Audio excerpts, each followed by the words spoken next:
সাত আসমানের নাম সমূহ ও সেখানে কারা আছেন। প্রথম আসমানের নাম হল রুকাইয়া। এ আসমানে সমগ্র মানবজাতির আদিপিতা হযরত আদম আলাইহিস সালাম আছেন।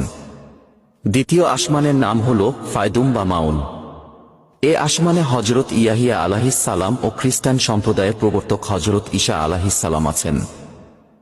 তৃতীয় আসমানের নাম হল মালাকুত বা হারিজুন। এ আসমানে হযরত ইউসুফ আলাইহিস সালাম আছেন। চতুর্থ আসমানের নাম হল জাহিরা। এ আসমানে হযরত ইদ্রিস আলাইহিস সালাম আছেন। পঞ্চম আসমানের নাম হল মুজাইনা বা মুসাহারাত। এ আসমানে হযরত হারুন আলাইহিস সালাম আছেন।